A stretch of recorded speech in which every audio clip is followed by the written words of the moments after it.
Hello, listeners. This is Reed. In a recent podcast where we discussed the importance of accomplishing the mission, I described a matrix, the relationship versus outcome matrix. Did the best I could, but spoken word is not the best medium to convey matrices and to describe relationships in this fashion. So I decided to create this short little video to hopefully describe in a little bit better detail what we were talking about there. And we'll have this available for anyone who would like to listen to it. So let's go into the relationship versus outcome matrix. So here's our decision space. And if we can imagine, if you will, that we have a relationship versus outcome plotted on the X and Y axes. So let's use the X axis and we'll put that the value of a specific outcome. This is for this specific situation, this specific decision, the circumstance that we're in. How much do we value a specific outcome, the thing going the way we want it to go? Starting in the left, you don't care as much, versus over to the right, as you move to the right, you care more about how the outcome occurs. Now let's put on the y-axis the value of the relationship. Every situation that we're in will involve some other person, a group, a team. How do we value the relationship in this specific situation or circumstance? Again, towards the origin, the farther we're down on the chart, we care less about the situation, the relationship in this situation. And then as we move up, we care more. We have a higher value there. You can see how this would break out into about 4 rough quadrants. And let's talk about how each of these kind of feel in real life and give you some names so you can kind of remember as you use this mental model. So the first is when you care a great deal about a relationship, and maybe you care a little bit less about some specific outcome. So this is what we're going to call the go along to get along. In this quadrant, or when you're in situations like this, what this feels like is something is less important. The outcome is less important to you than it is to someone else, and you care more about keeping that relationship good. An example of this, you and your partner decide to go out to dinner. You don't really care where you go, but you can tell that your partner is very engaged and very interested, so you may just let them pick. It's whatever works for them, and that will bring them happiness, and it's not going to affect your long-term life. The specific outcome isn't going to impact you in a way you feel is important, and you just let that, you go along to get along. The opposite side of that, you have a high value of a very specific outcome, enough that it's starting to eclipse your value of the relationship in this specific circumstance. And this is a my way or the highway situation. Examples of this, the best one I can think of is a parent setting a curfew or some other house rule, much to the chagrin of their teenage child. The teenager is frustrated, upset, doesn't understand. The parent values whatever outcome they set the rule to achieve. Let's use curfew. Let's say the child has an important game the next day or an important test, and they know, the parent knows, that if they get good rest, the outcome will be better, and that's what they are looking for. They are willing to suffer the ire of their child, your relationship, to suffer a little bit in order to achieve this specific outcome. Let's move into where it really gets challenging. This is where the hard work is. This is where you really value the relationship. The cost to the relationship could be high, and also you really value the outcome. And this is where you're going to have to work with those people to get the best of both worlds. And this is really hard work. And this is also where amazing things happen. That's why I have magic up in that quadrant. This is where you want to spend the bulk of your time. You want to maintain the relationships with your folks, but you also really want to make sure that things go the way they need to. The last situation, these are things you need to ignore and things you need to cut out of your life. They have a low importance to you, a low value for some specific outcome, and a low impact or low importance on a relationship. An example of this is you are driving down the road, you see someone dressed in a way you think is completely absurd or maybe even objectionable. You need to not care. You need to move on with your life. You do not have a relationship with this person.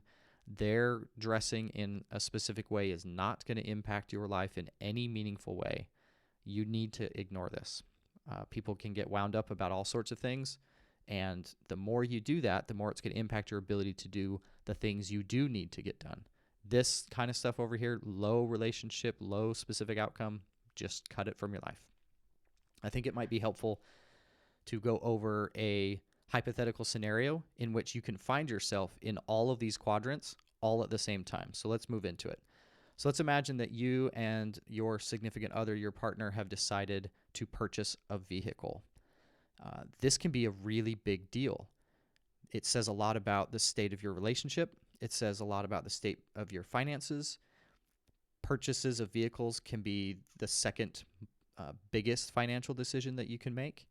They can have a really long-term impact on what you're going to have available for a long time. So this is something that you have to put a lot of work into. You're going to have to work with your partner, work with them because you value the relationship, and you also value the outcome. This is kind of high-stakes stuff, so you spend a lot of time in this, really working hard to understand what your partner feels that they need, understand what you feel like you need, figuring out your wants, figuring out budget, all those kinds of things so that you can make the best decision. Now, let's say that as you're going through this process, you tend to find that there are some things about this purchase that are less important to you, but very important to your partner. Let's pick color, for example. Let's imagine that you find that every time you go to a dealership, your partner tends to really gravitate towards a specific color. And that isn't something that you're thinking about, frankly. Yeah, you have some colors you like and some you dislike, but as long as it's in a range of, 3 or 4 that you're kind of neutral on, it'd be fine. So you decide to let your partner pick the color. That specific outcome, the color of the vehicle, is less important to you than your relationship with your partner. All right, so it's still the same decision. What car should we purchase? But in this case, you're in both of these quadrants already. Now let's flip this over and think about another situation that you do care a great deal about. Let's imagine that your partner has a much more different idea about what the budget is than you do. And you know your finances, you absolutely are certain and unwilling to move past a certain value. Well, it could be that your partner has their heart set on some fancy import or some new model or some feature that you just cannot afford. You may decide to hold firm on that specific area at the risk of potentially impacting your relationship with your partner. So this is that my way or the highway. Like, I'm not going to budge on this. I'll let you pick the color, but I'm going to keep, this is how this all works, right? One decision, and you're already in all 3 quadrants, and it's pretty easy to see what the 4th one could look like. So let's add some more constraints to the situation so we can, just for the sake of argument, let's imagine that you and your partner each have a large dog, and you are pretty adventurous people. You like to be out and about and traveling and adventure type lifestyle. So you're looking at a small SUV, perhaps a wagon, and the dealer recommends a 2020 Ferrari 2-seater red, and it's only $250,000. This does not meet your needs in any way. It is unaffordable and is not what you're looking for. You don't necessarily have a meaningful or important relationship with this dealer, so you don't care about them as much as you care about your partner. And is it important to you that the dealer gets what the dealer wants? No, it's important that you get what you want. So this becomes ignore this situation, right? You're just going to completely ignore this situation. So one hypothetical scenario, you find yourself in all 4 quadrants. This is how you can use this mental model. So what does this have to do with the Air Force?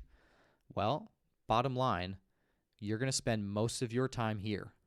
You value your relationship with your folks. You value the specific outcome of getting the mission done. So this is where you need to be. You need to be here doing the hard work of maintaining and establishing and improving relationships at the same time as getting the mission done.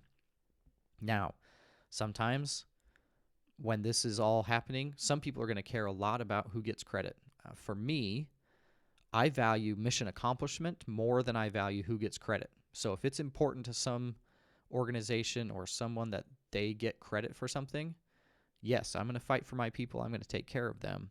But what matters more to me is that the mission gets done. And if someone else gets all the accolades, that is fine by me, as long as it gets done. And that leads me to the next point.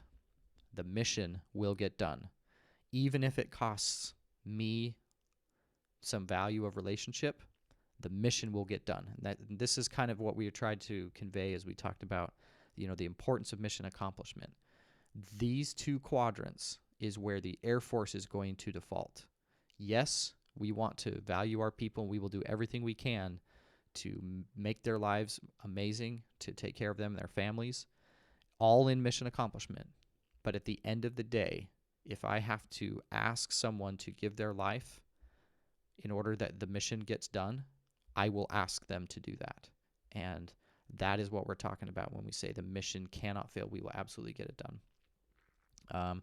Just for examples, if you hear someone complaining about coffee temperature, that is not something that is going to impact mission accomplishment by and large. So this is, an example of something that you should just ignore as you go about your day, taking care of your people and making sure the mission gets done. Sure, maybe the coffee temperature is impacting their ability to get the mission done, and you can worry about that, but just complaining about it is not going to have a big impact on your relationship with them or whether or not you get things done. Hopefully this was helpful, and we look forward to any feedback we can always get from any of our listeners. Thanks for staying with us for this one.